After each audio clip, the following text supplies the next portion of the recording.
Muy buenas tardes, bienvenidos a una edición más de Causa Justa. No lo cuento por haber oído o por haber oído de terceras personas. No lo digo porque lo leí en alguna información noticiosa o porque lo escuché en algún noticiero de Unicanal. Lo digo porque a mí me aseguraron la semana pasada, día jueves, 3 miembros del Consejo de la Magistratura en persona, en vivo y en directo, me confirmaban que al lunes siguiente, o sea, el lunes pasado, se iba a integrar la terna de postulantes a reemplazar al ministro Sindulfo Blanco en la Corte Suprema de Justicia. Sin embargo, ese día lunes, bien temprano en la mañana, se presenta una particular denuncia contra la mejor postulada o contra la mejor postulante para ese cargo. Y llamativamente y rápidamente se suspendió el proceso de integración de la terna. Sin tomar en cuenta demasiados factores, no nos vamos a ir a ese caso en particular, pero versiones surgidas después daban validez a la versión que indicaban que esa denuncia se trataba más que nada de una movida política. Y es momento, a través de este verdadero contrasentido, en donde el Consejo de la Magistratura violó su propio reglamento, de consultarnos, de preguntarnos, ¿hasta cuándo? ¿Hasta cuándo van a seguir mintiéndonos? ¿Hasta cuándo van a seguir insistiendo con el cuento que la designación de integrantes de la Corte Suprema de Justicia en el Paraguay se debe realmente a un análisis pormenorizado de la integridad, de la capacidad, de los antecedentes de los postulantes? Cuando de lo que se trata realmente, y no está mal, de un hecho político. La designación de un ministro de la Corte Suprema de Justicia es un hecho político basado en los méritos académicos y de vida íntegra de los postulantes, en donde se toma en consideración, sí, se toma en consideración la característica del postulante, pero no es menos cierto que lo que prima realmente es el acuerdo político al que llega el presidente de la República, quien tiene la prerrogativa constitucional de veto con los miembros del Senado, con su mayoría que logre sumar, y eso se replica a los miembros del Consejo de la Magistratura. O ustedes me van a decir, o ustedes me van a indicar, o me van a seguir haciéndome creer que todo esto es impermeable a los intereses políticos. Y no estoy hablando de intereses partidarios, me estoy refiriendo a intereses políticos genuinos. Finalmente, la democracia más institucionalizada en el mundo es la democracia de los Estados Unidos de Norteamérica, en donde la Constitución establece que el titular del poder ejecutivo, el presidente de la República, el presidente de los Estados Unidos de Norteamérica, postula a un candidato a la máxima instancia judicial, a la Corte Suprema de Justicia de los Estados Unidos de Norteamérica, una de las instituciones más fuertes a nivel mundial. Y si tiene mayoría, si es él, el presidente demócrata, y si tiene mayoría demócrata, su postulado es electo. Si es republicano y tiene mayoría republicana en el Senado, el postulado de ese presidente republicano es electo. Y nadie se escandaliza por eso, porque es un hecho político. Dejen de querer seguir haciéndonos pasar gato por liebre. Nada más eso les pido. Quitémonos la careta de una buena vez por todas. El elemento político en la designación de un ministro de la Corte Suprema de Justicia es, y debe ser así, el elemento principal, porque esa designación se trata de un acuerdo político. Punto. A la vuelta del corte, iniciamos con el primer tema del día de hoy.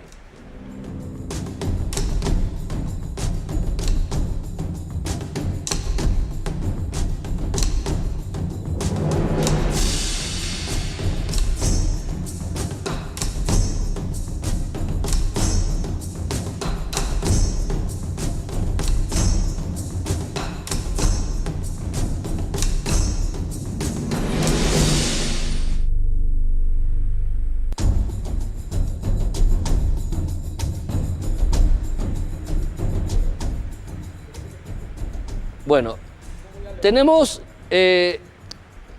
varios casos judiciales emblemáticos. Uno de ellos es el que tiene que ver con el ex titular del INDER, Justo Cárdenas, hoy en arresto o en prisión preventiva.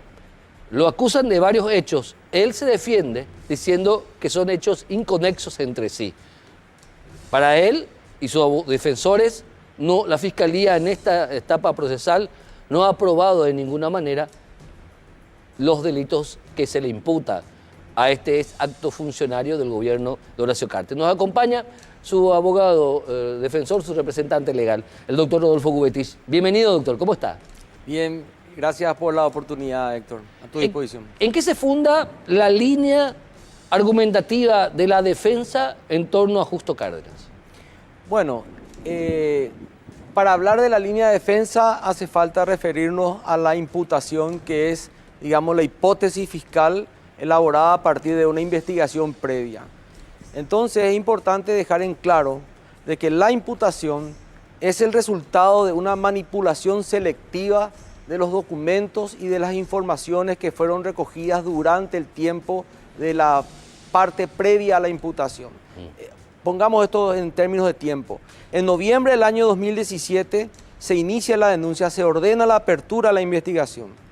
A los 11 días de haberse iniciado la investigación, el señor Justo Cárdenas se pone a disposición de la Fiscalía, constituye domicilio, nombra abogados defensores y empieza a proponer diligencias durante un periodo de un año hasta noviembre de este año. Fue el gran promotor y fue el que solicitó que la Contraloría, dentro de sus funciones constitucionales en base al artículo 283, inciso 6 de la Constitución Nacional, que se haga el examen de correspondencia de las declaraciones juradas de los bienes, tanto desde el inicio hasta la culminación de sus funciones como funcionario público. Ese informe arrojó un resultado positivo, es decir, la Contraloría, como órgano constitucional encargada del control patrimonial, del movimiento patrimonial de los funcionarios, estableció que existe correspondencia, es decir, aplicando los criterios de auditoría que ellos tienen, estableció que no hay ninguna situación irregular, por lo cual podría servir de un elemento de cargo. Sin embargo, la Fiscalía, entendiendo que ese documento no era suficiente, dijo que haría una pericia. Perfecto, nosotros propusimos la pericia en agosto de este año y hasta el día 10 de diciembre, posterior a la imputación, recién tuvimos conocimiento de que la Fiscalía va a ordenar la pericia. Y ese requerimiento surge a partir de que nosotros pedimos que se le emplace a la Fiscalía para que designe el perito y que promueva esta pericia. Entonces, haciendo un compacto, tenemos que durante el periodo anterior a la imputación, nosotros ofrecimos el informe y se agregó el informe de Contraloría. No fue considerado. Ofrecimos la pericia contable del movimiento financiero del señor Cárdenas, tampoco fue considerado. Sale la fiscala y elabora una hipótesis donde excluye por completo la declaración de los pasivos que tiene el señor Cárdenas y las sociedades a las que él pertenece. También la Fiscalía confunde, no sé si confunde o ignora, las disposiciones del artículo 94 del Código Civil, en donde claramente se establece que los sujetos que integran la sociedad son sujetos distintos a los de la sociedad. Sí. Eso es conocido por todos y aclara que el patrimonio de la sociedad es independiente a la de sus miembros, a la que integran como accionistas. Ese concepto está totalmente diluido en la construcción que hace la fiscal, porque ella asume indebidamente, y yo no sé si es por negligencia o malicia, pero ella agarra y toma la sumatoria de todos los activos y los compara con los ingresos del señor Cárdenas, incluyendo los activos de las sociedades. Entonces, ¿y eso no se puede hacer? Pues no se puede hacer. Acá hay que analizar individualmente el patrimonio de cada sujeto. Ella no puede suponer de que la sociedad está siendo utilizada para un blanqueo. La sociedad tiene un balance, tributa a la Secretaría de Estado de Tributación, tiene auditorías externas. Nada de eso fue considerado por la fiscal. Entonces, es muy fácil poder construir, digamos de alguna manera maliciosamente, un estado de sospecha cuando que ella viola el principio de objetividad. Es decir, ella tiene que valorar al momento de construir los elementos de cargo y de descargo. Ella simplemente obvió, no tuvo en cuenta, no hay un renglón en la imputación que haga referencia al informe de Contraloría. No hay un renglón al por qué ella consideró inoportuno en ese momento no realizar la pericia. No hay un solo párrafo que haga referencia a la distinción del patrimonio del señor Cárdenas con respecto a las sociedades. Todo lo contrario. Tengo acá en mis manos una planilla donde la fiscal establece como elemento de sospecha que hay 11 vehículos que le atribuye como parte del enriquecimiento. De los 11 vehículos, 1, 2, 3, 4, 5 vehículos están vendidos. El informe de la venta de esos vehículos fueron agregados en agosto y en junio de este año. Es decir, la fiscal sabía antes de la imputación que esos bienes ya no formaban parte del patrimonio del señor Cárdenas. Igual los incorporó en el listado para establecer un elevado monto y así calzar su hipótesis de un desfasaje. Ella dice que no se puede justificar 2.600 millones de guaraníes. Es un error. El señor Cárdenas, a título personal y en conjunto con las sociedades a las que él pertenece, movió 4 veces ese monto. Es decir, ella tiene una miopía no solamente en el sentido crítico o técnico del análisis de la documentación, sino que no ve toda la película. Ella se calzó solamente en lo que a ella le interesaba. Por eso que nosotros decimos que esta imputación es el resultado de una manipulación selectiva de los documentos. Y eso es muy grave, porque le expone a un ciudadano a un estado de indefensión, lo lleva directamente a un estado de prisión preventiva porque califica el hecho como un crimen y a partir de ahí se aplica indebidamente el artículo 245, entonces te vas a defender, pero estás en prisión preventiva. O sea, hay una irresponsable conducta de parte del Ministerio Público o de esta agente fiscal para poder establecer así una hipótesis que te atribuye a vos una autoría cuando que tiene mucha información que fue excluida dentro de lo que era la hipótesis de la Fiscalía. Entonces, realmente esto no se trata de un proceso garantista, todo lo contrario, es absolutamente contrario al concepto garantista. Aquí es inquisidor porque se establece la sospecha, una sospecha que no está basada en criterios técnicos. No hay un solo elemento técnico contable que avale las conclusiones formuladas por la fiscal.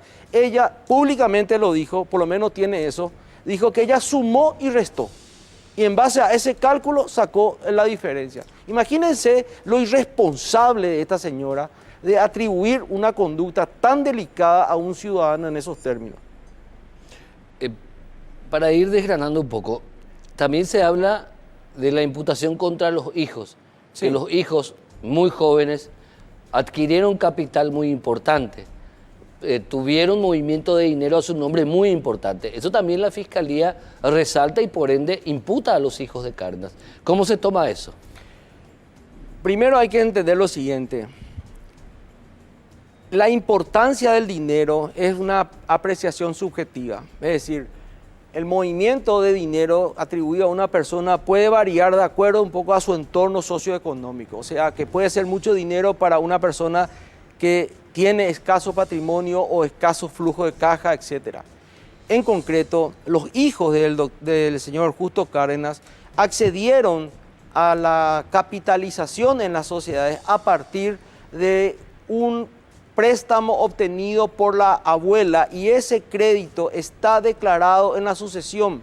Es decir, no es algo que se fabricó, forma parte del activo del patrimonio, del acervo hereditario que está incorporado en un juicio que es un instrumento público. O sea, la abuela materna o paterna. Materna. A la abuela materna coloca a sus nietos. Paterna, perdón. La abuela paterna, sí. Coloca en su acervo hereditario a sus nietos como beneficiados. No. ¿Cómo es? No, en vida, sí. Ella le provee fondos. Le presta dinero. Le presta dinero. Le presta dinero y ese dinero es incorporado para la adquisición de una partecita del paquete accionario. Y la abuela paterna fallece ella fallece, al momento de fallecer, esos documentos se incorporan a la sucesión, pero la capitalización o compra de las acciones de esa sociedad fue casi 2 años antes del fallecimiento. O sea, eso está documentado. Entonces, Y la abuela paterna era absolutamente solvente. una persona de mucha solvencia económica. Te voy a dar un ejemplo. Sí. Esa misma persona integró capital en la sociedad a través del endoso de un certificado de depósito de ahorro, que no voy a decir el monto por una cuestión de seguridad. Ese aporte no está cuestionado por la Fiscalía. Es decir, ella, al tener en cuenta de que el dinero aportado es trazado por el sistema financiero, ella dice, en este sentido, este aporte no es cuestionable. Entonces, si ella no cuestiona la capacidad financiera de la familia, de la madre del señor Justo Cárdenas, ¿por qué pondría en duda de que ella pudiera prestarle dinero a los nietos para poder integrar la sociedad? En uno sí, en otro no. Claro. Esa contradicción lo que ustedes revelan. Y no es es una manipulación, ¿verdad? En el sentido, pues una contradicción también, como lo planteas. Creemos que aquí es donde ella va separando los elementos. Esto me sirve y esto no me sirve, y esto lo sé pero no lo digo, entonces se manipula la situación. Volviendo al tema de los vehículos, como te decía, acá hay 11 vehículos, 5 están vendidos, 2 son de la sociedad. ¿En qué tiempo fueron adquiridos? En diferentes periodos de tiempo. Estamos hablando del año 1900, te voy a dar breve, 2011 en adelante. O sea, estamos hablando de operaciones de mucho tiempo atrás, que hay escrituras públicas que establecen la venta de esos vehículos. La pregunta es, ¿por qué formaron parte del análisis de la construcción de la... No tendrían por qué, a ver, para explicar un poquito, no tendrían, esos vehículos vendidos no pueden ser tomados como parte de lo encontrado a nombre de Justo Cárdenas porque ya está vendido. ¿No Claro, puede? En todo caso, el resultado de la venta podría haber sido incorporado en un análisis, pero esta señora no hizo el análisis. Ese es el problema. O sea, en la imputación puso que todos esos vehículos, los 11 vehículos, todavía pertenecen a Justo Cárdenas. Como que fueron comprados por él y que están dentro del patrimonio. Y forma parte de la sumatoria de activos que ella hace para luego sacar la diferencia. Cuando esos vehículos ya... Pero me decías, 5 vehículos que ya vendieron, 2 vehículos... Después hay 3 vehículos de las sociedades y solamente hay 2 a nombre de Justo Cárdenas. O sea, Entiendo. ella no solamente confunde el derecho de propiedad sobre los bienes, sino que también confunde al sujeto que es el propietario de ese bien. Ahí es donde ella viola el artículo 94 del Código Civil, donde ella mezcla, dice, no, esto está a nombre de Justo, esto está a nombre de la sociedad, igual es justo. O sea, ella mezcla... No se puede considerar así. No puede ser así. No puede ser tan irresponsable en un principio Y eso lo, tan dice básico. eso lo dice el Código Civil. Por supuesto, el artículo 94, si quiere le voy a Justo regalar un código. Por más que Justo es parte de la... Justo Cárdenas es parte de la sociedad, no es el dueño de la sociedad porque es una sociedad. Tiene su vida jurídica, contable, legal, absolutamente individual a los integrantes de esa sociedad. Totalmente, es así, tal cual como decía. Tal cual así. Con la aclaración y dice la norma, patrimonio independiente. O sea, no estamos nosotros inventando acá un argumento.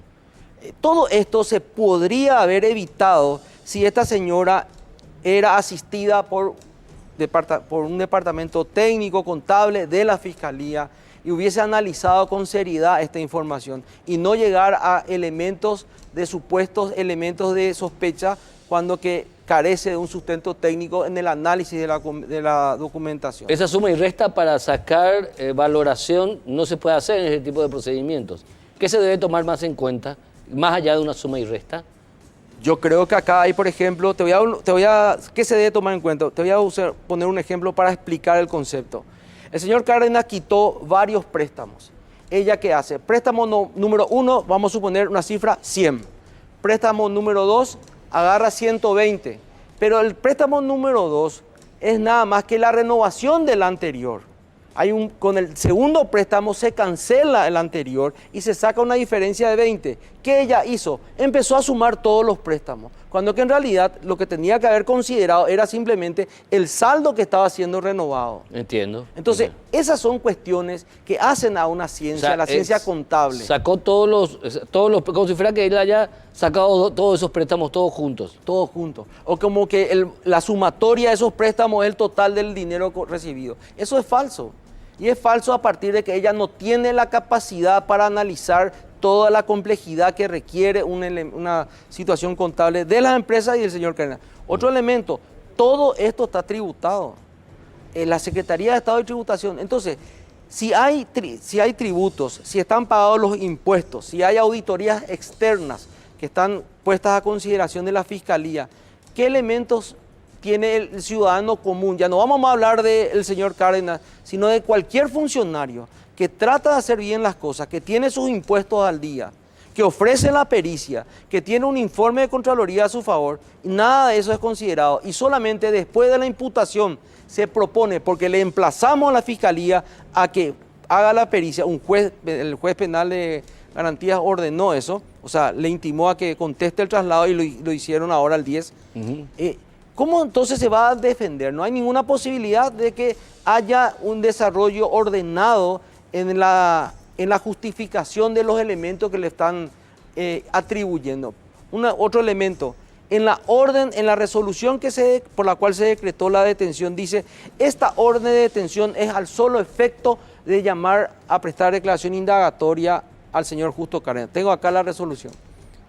El señor Cárdenas estuvo 11 meses a disposición de la Fiscalía. Le presentó como 30 escritos, tengo todo acá a disposición. Nunca fue citado a prestar declaración indagatoria. Como si fuera de que él estaba ausente del alcance, en rebeldía o en una actitud de obstrucción. Todo lo contrario. Esa orden de detención también fue una orden absolutamente innecesaria, una orden absolutamente infundada, porque no se compadecía con el comportamiento que tuvo el señor Cárdenas dentro del proceso. ¿Y la tipificación sobre sus personas, sobre él y sus hijos, no deviene entonces a derecho? No, absolutamente. Esto está, como dije al comienzo, la calificación es nada más que la conclusión de un estudio, digamos, manipulado.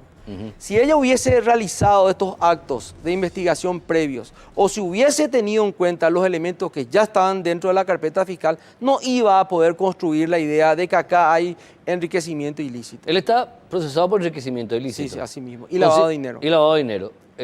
Considerado crimen. Enriquecimiento sí, lavado no. Lavado no, enriquecimiento sí. Es por eso que hoy él está con prisión preventiva. ¿Ustedes qué van a hacer respecto a esa figura? ¿Van a pedir el levantamiento de las medidas? ¿Se puede? No se puede. Tenemos que cambiar la calificación, ¿verdad? Vamos a insistir en eso. Tenemos ahora la posibilidad de que se desarrolle la pericia, que es lo que estaba pendiente. Vamos a participar de la elaboración de los puntos de pericia y vamos a tratar de apretar todo lo posible para que eso se haga en la brevedad dentro del procedimiento y a partir de ahí poder instalar. Porque si yo me voy hoy y planteo un cambio teórico, voy a rebotar, no me van a hacer caso. Los jueces no van a tomar una decisión. Con la pericia terminada. Con la pericia terminada es diferente porque vamos a incorporar un elemento de valoración distinta. Y realmente esperamos que la nueva fiscal que está interviniendo ahora, que es la doctora Susi Riquelme, acompañe con objetividad. Nosotros no creemos en la actuación de la doctora Fuster y esperemos que nunca más se meta en este proceso.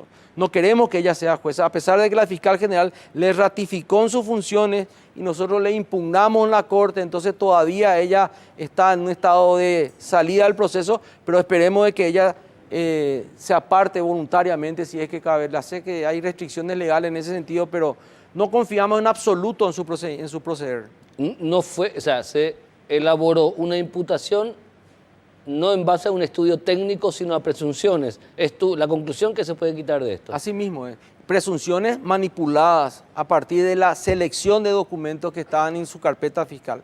O sea, ella construyó la presunción a partir de que dijo, esto me sirve, esto no me sirve. O si no, no hubiese llegado nunca a tener los elementos de sospecha que le exige la norma para formular una imputación. Perfecto. Doctor Rodolfo Gubetich, muchísimas gracias, señor. Gracias a ustedes. Gracias. Doctor Rodolfo Gubetich, entonces, haciendo mención a este caso que afecta al ex titular del INDER, el doctor Justo Cárdenas. Muchísimas gracias. Gracias. A la vuelta del corte vamos a analizar qué pasó en el Consejo de la Magistratura con dos reconocidos hombres de derecho.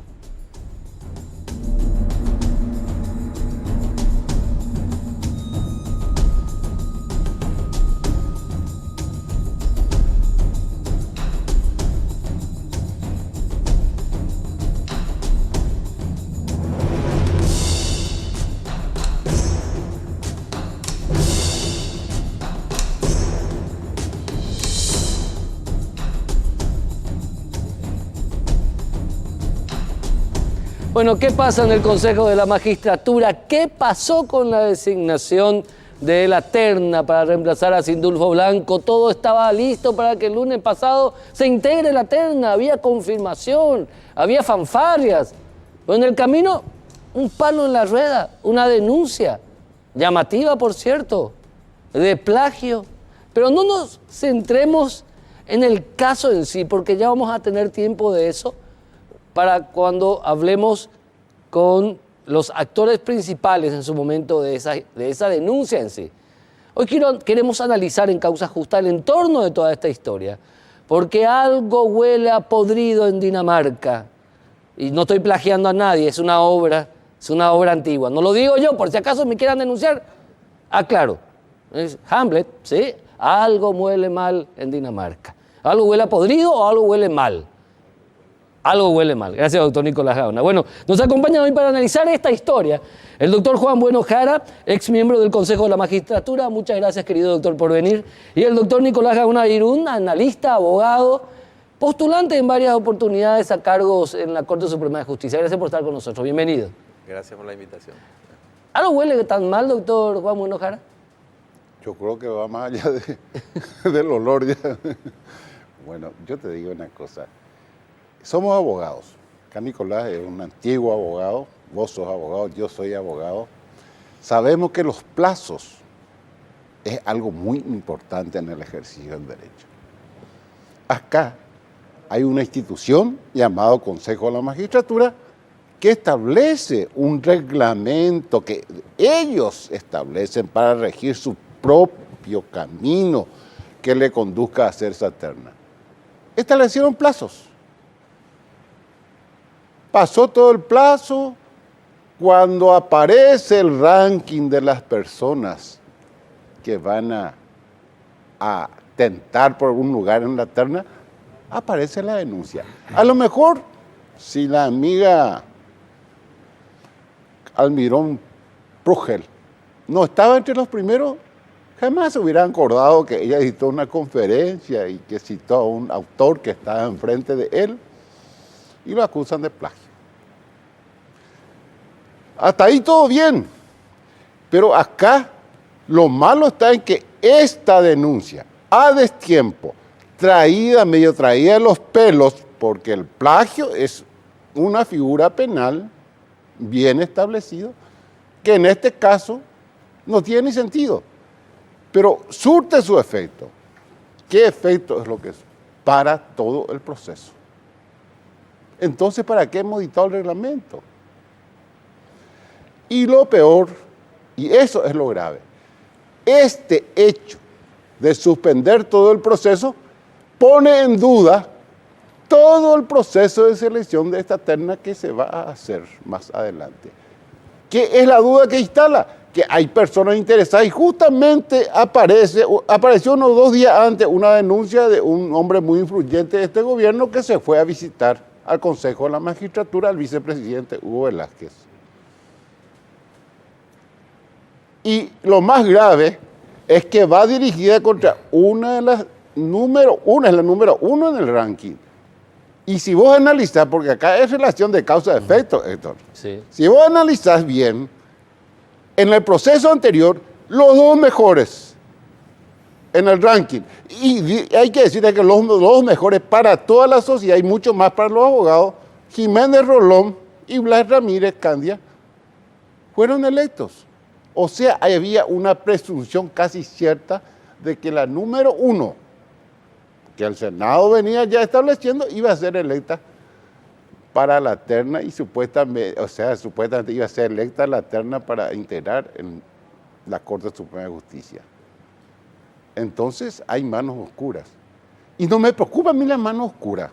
Lo que me preocupa es que si le sacan a Almirón Prugel, que es una persona que reúne los requisitos, ¿a quién le va a poner? Eso es lo preocupante, porque esa persona si entra, ya va a entrar con deudas que pagar y el día de mañana va a ser llamado por esa mano oscura a decirle, mira fulano, acá en este caso hay que resolver de tal forma, y vamos a volver a llegar a la famosa opinión política que yo voy a dar acá a los ministros de la Corte. Y eso no puede ser. Doctor Nicolás Gaona, por favor. Bueno, buenas noches, ¿verdad? Da la impresión de que es muy poco lo que resta por decir después del análisis que hizo acá el colega, a quien debo elogiar por el hecho de que en su oportunidad integró uno de los consejos de magistratura. Creo que históricamente da un vuelco en el tiempo de esta democracia con una gestión que inaugura procesos que permitieron distinguir a los idóneos o los más idóneos de los menos idóneos, con el resultado que conocemos, ¿verdad? Pero en el análisis de la estructura de la existencia de este órgano extrapoder, que es el ámbito en el que yo suelo situar el análisis particular del caso, yo creo que siempre sostuve públicamente la opinión de que es un órgano político por excelencia. Quien suponga que el análisis estrictamente técnico de los fundamentos académicos y de idoneidad del candidato son los que le van a llevar a ocupar el cargo o la función, está engañado. Este es el ámbito natural de el modo en que se seleccionan a los ministros. El dato puntual sobre la calidad académica del candidato es un dato complementario nada más. Y son los políticos, y en particular el Ejecutivo, el que maneja la designación. Si esto es un proceso que asquea a la opinión pública por el modo en que se presenta, es responsabilidad de Mario Audo. No existe ningún otro responsable. Él es el único que hoy debe cargar con las consecuencias de haber llevado a cabo un proceso en el que la opinión pública y la comunidad paraguaya y la comunidad jurídica en particular sufre las consecuencias de este desvarío, porque es un desvarío en el modo que se presenta esta circunstancia en particular. Por eso, por un lado, diría yo, no nos engañemos. Este es nuestro rédito político y el presidente de nuestra república es el responsable directo de este desvarío, ¿verdad? Pero es que Mario Audo, Horacio Cartes, Fernando Lugo, Nicanor Duarte Frutos, Juan Carlos Guasmosi, hasta ahí cuento, tienen la prerrogativa constitucional. Desde el principio, a mi entender, el titular del Poder Ejecutivo de turno tiene que formar parte del gran acuerdo político, porque al final de cuentas es él el que dice sí o no. Tiene la prerrogativa, tiene el veto. Por eso lo que es como una especie de círculo vicioso en donde uno se miente a otro y al final nos quieren meter el perro a nosotros. Y nosotros, bien, bravo, es bola. Claro. O sea, es bola. Y ese es el punto. ¿Sabes qué, Nicolás? Sí. Yo creo... Disculpen esa expresión. Es parte de nuestra idiosincrasia paraguaya. Sí. Pero te digo una cosa, yo estoy convencido que no es Marito. Acá hay un fenómeno que está aconteciendo en nuestro país. Marito es un buen tipo, era una buena cara, y hay un grupo de tiranosaurios y compañía que se pusieron detrás y le llevaron porque era la cara bonita. Y ese equipo que está detrás de Marito es lo que está manipulando, porque como así, si Marito no está de acuerdo, podría decir, señores, no me gusta Almirón Prugel y punto. Y por esto, y por esto, y por esto. Terminó. Por esto, lo que queda, o porque es fea. Es su prerrogativa de Marito ahora. Va a ser mañana de Juan Buenojara cuando sea presidente de la República, de Nicolás Gaona cuando sea presidente de la República. Pasó, ¿te acordás que con Linneo y Fran Saldívar pasó eso? Horacio Cartes no y punto. Y su prerrogativa. Y se fue. Pero el punto es que da la sensación de que la opinión pública tiene la impresión de que el proceso de selección es el que determina al electo como candidato. Y es además, lo que nos quieren vender. Y eso no es correcto desde el punto de vista de las facultades. Sí, cómo no. Vamos al corte, a la vuelta seguimos con los distinguidos colegas que nos están visitando en este diálogo. Siempre hay que dialogar en democracia, a la vuelta al corte.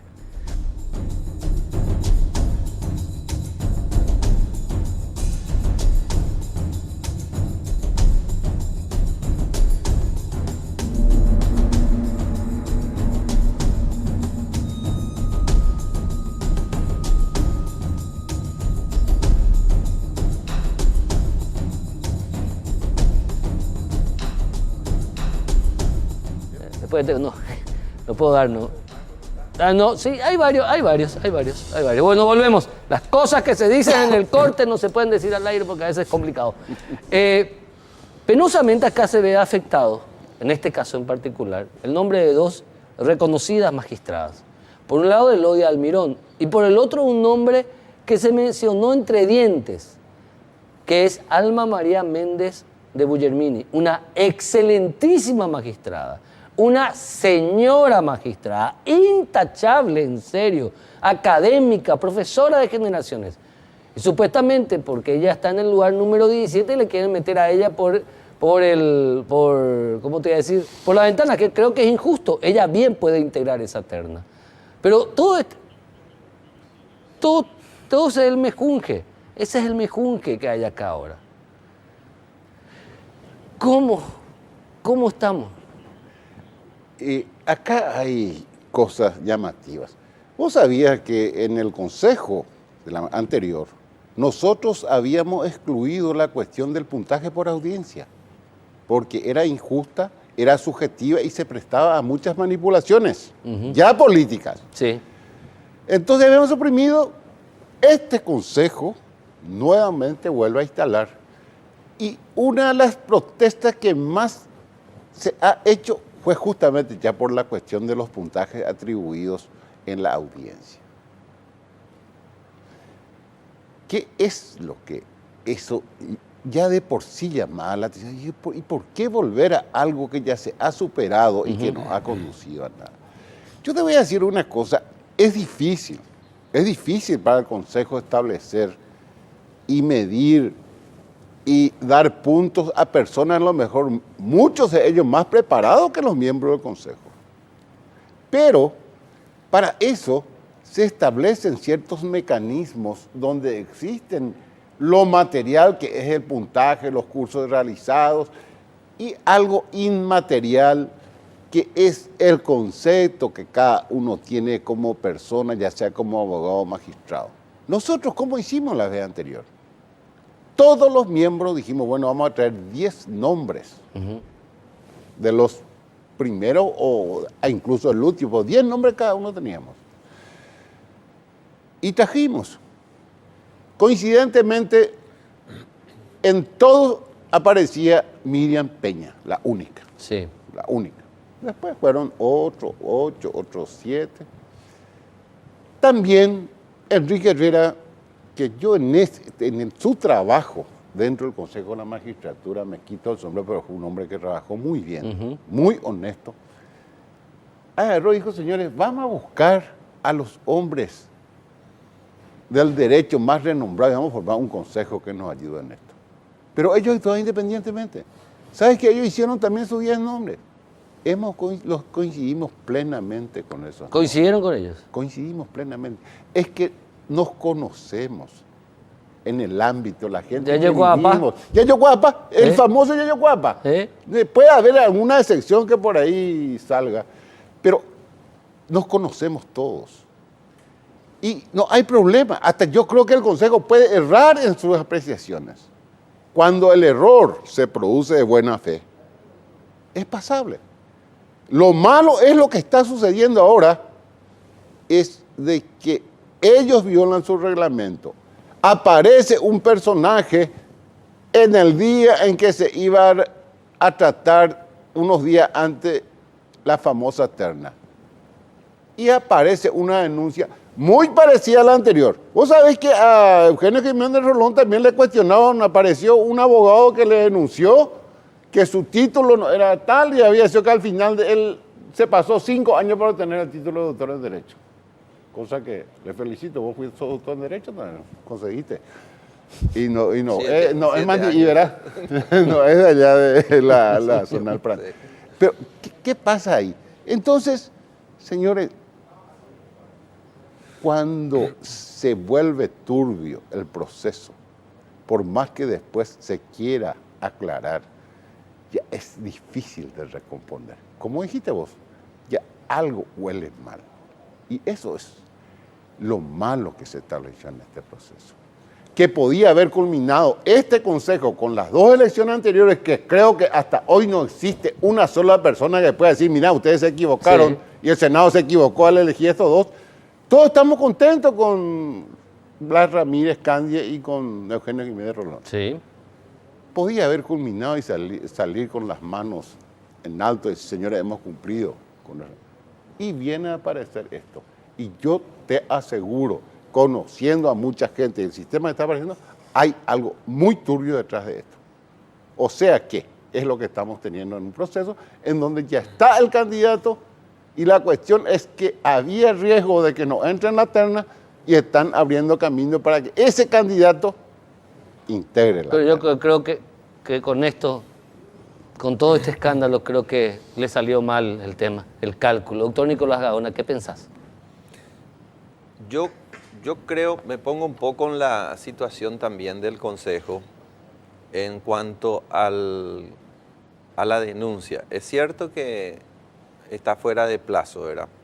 Pero me imagino que en conciencia se puede tener razonablemente la duda de convalidar un acto que es ilícito. Y en esa duda se puede optar, como lo hizo el Consejo, cambiando el procedimiento en virtud de que la denuncia fue hecha en forma responsable y seria. El asunto es que esto rompe el proceso y al romperse el proceso desintegra a esta candidata y también al que viene. Ese es el tema. Entonces lo que se pierde es quizás menos que lo que se gana en virtud del no respeto al plazo. Vos sabés, Nicolás, que pasó un caso en nuestro consejo. Pasó un caso de que se le eligió a una persona para remitir al pueblo. Y era una persona que después aparece una denuncia grave, un hecho que no interesa el nombre, ¿verdad? Claro que no. ¿Y qué hicimos nosotros? Analizamos, hicimos constar en acta el porqué y le volvimos a pedir a la Corte que nos devuelva esa terna. ¿Por qué? Porque esa persona que habíamos puesto no debía integrar, y es más, la Corte ya lo había nombrado. Pero con pruebas fehacientes, yo creo hasta que hubiera estado bien de que este Consejo decida, haga la terna y después de la terna aparece cualquiera y dice, señor, acá traigo la prueba, esta persona no puede estar dentro de esa terna, que el Consejo se siente y revea su decisión. Lo que está mal es violar el reglamento que ellos mismos han establecido. Hay nada más. antecedentes, ya hizo así, se hizo. Y bien podía haberse vuelto antes de pasar al Senado, antes de enviar. Está integrada la terna, viene la denuncia, está integrada la terna. No se sabía si iba a integrar Elodia Almirón, se especulaba. Bueno, no, espera, tenemos que integrar ahora, por acá nos debemos nosotros a nuestra institución. Integramos ahora, se hace trámite, se hace un procedimiento interno dentro del Consejo de la Magistratura. Y ahí los miembros del Consejo de la Magistratura dicen, no, espera. Esta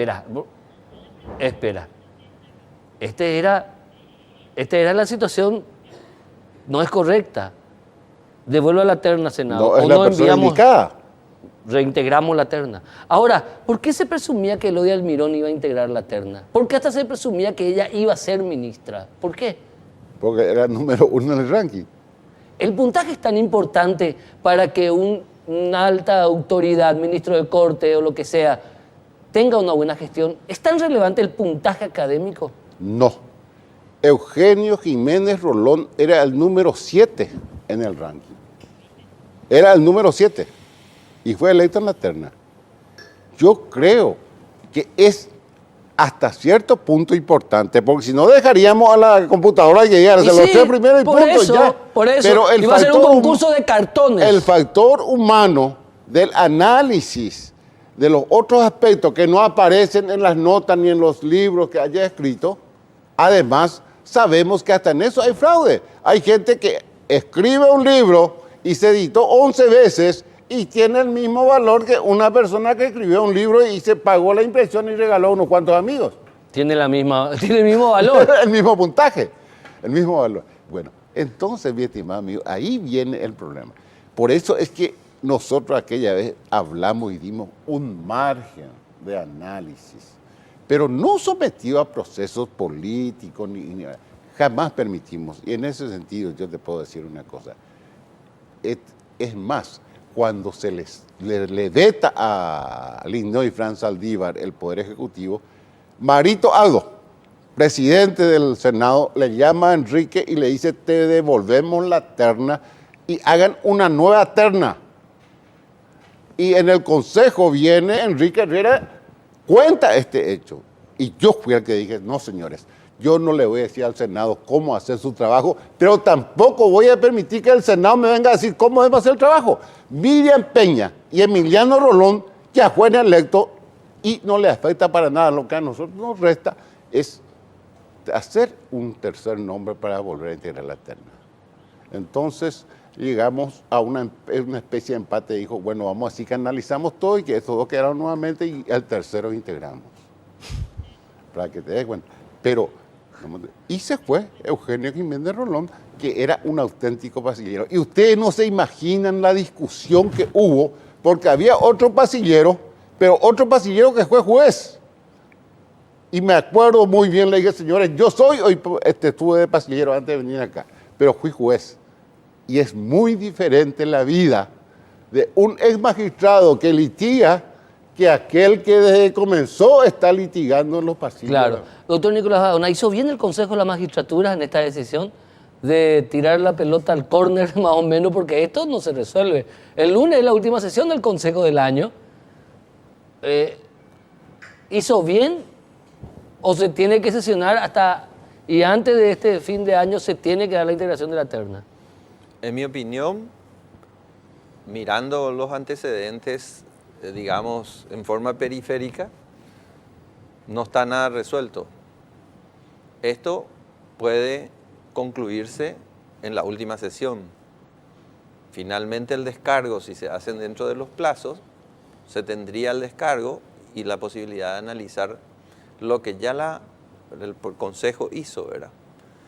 Si el Consejo actúa como un órgano colegiado que tiene administrativamente sus facultades regladas por él mismo para su ejecución, no tiene inconvenientes con los plazos. El tema es que ignoramos el dato central en esta ecuación, ¿verdad? Que la decisión no es jurídica, es política. Y si es política, la integración de fuerzas que en el Consejo se están dando en este momento es la que va a determinar el curso siguiente de esta historia. Doctor Nicolás Gaona, muchísimas gracias. Gracias a usted. Tu último resumen, doctor Juan Bueno Jara. Bueno, yo creo que el Consejo tiene una gran oportunidad, la de rehabilitarse ante la sociedad. Creo que esa denuncia es totalmente infundada. Es más, y esto no digo la fuente, pero el supuestamente plagiado estaba enfrente de la plagiadora cuando leyó su obra, su discurso en aquel acto, ¿verdad? Vos lo sabés porque vos me dijiste a mí. Entonces, la figura que quieren enrostrar a esta persona, y te voy a decir algunas cosas muy importantes. Yo le recusé a Almirón Rugel y nunca más intervino en ninguna causa mía por aquel famoso caso de los frentistas que tanto tiempo estuve peleando. Pero eso no hace a mi decisión de una buena administración de lo que debe ser una composición de la estructura de la justicia. A mi criterio, el Consejo debe rechazar ahora, hacer la terna y bueno, tendrán ellos explicarán después quiénes son los que integran, pero no puede una persona de afuera, a destiempo, venir a parar todo un proceso en desmedro de toda una población y de todo un grupo de profesionales abogados que estamos sufriendo la ausencia de ese profesional que está faltando en la Corte Suprema de Justicia. Doctor Juan Bueno Jara, muchísimas gracias. Nuevamente, doctor Nicolás Gaona Irún, realmente muy interesante el aporte de estos dos distinguidos hombres de derecho con sus propias experiencias y su análisis. Espero que ustedes también hayan quitado sus propias conclusiones. Para mí está muy clarito. Quisieron repartir nuevamente las cartas porque la mano que tenían no les convenía. Punto final. Eso se llama repartimos otra vez o si no pierde la banca. Nos vemos el próximo domingo.